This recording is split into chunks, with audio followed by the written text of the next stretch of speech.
alle sammen, og velkommen til kanalen. Min storebror her, som I kan se, han plejer at være med i de andre videoer. Men det er sådan, i dag skal jeg svare på spørgsmål. Og hvis jeg undrer jer over, hvad min storebror gør her i dag, så er det fordi, at jeg har overtaget kanalen, så er det min helt egen nu. Men min storebror kommer selvfølgelig til at være med nogle gange i videoerne for ligesom på besøg. Men det er fordi, han har åbnet sin egen kanal med sin ven.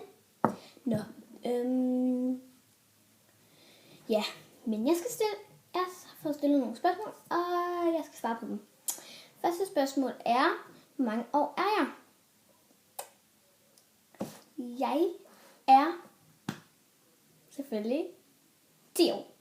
Men i vores første video, Bean Boozled Challenge, sagde jeg, at jeg var 9 år. Men det var fordi, jeg blev 10 her til januar, så forvirrende. Ligesom kærlighed. Ej, what the fuck, hvorfor sagde jeg det? Okay, næste. Hvad er mit efternavn? Hvad mit efternavn er? Det er ikke så for at sige det, men Emma, det er mit fornavn. Mellemnavn Helene og efternavn Hense. Hvad jeg laver i min fritid? Jeg går ikke til nogen sport eller sådan noget endnu. For det meste ser jeg serier, som jeg følger med og sådan nogle ting.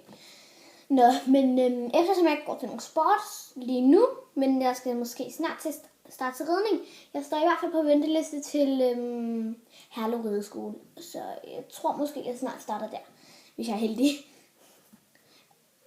Og så står der, hvor mange år er jeg? Den har vi lige haft. Og hvad der fik mig til at starte på YouTube.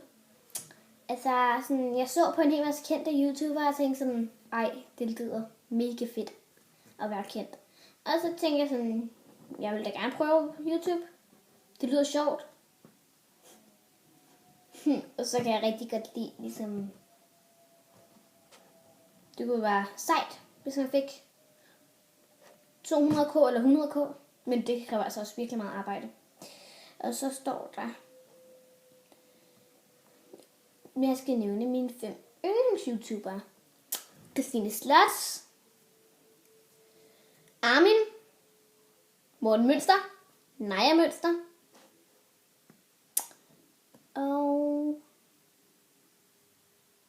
Jelly.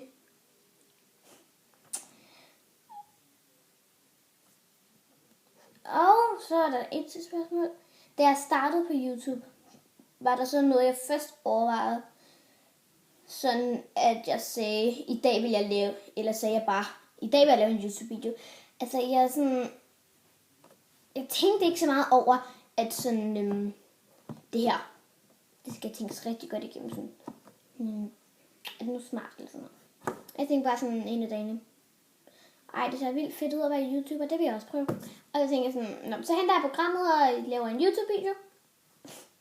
Og så starter jeg bare på at lave YouTube-videoer og være YouTuber. Det var ligesom bare den tanke, der faldt mig ind. Og så gør jeg det. Det er sådan lidt nyt for mig, det her med den første video.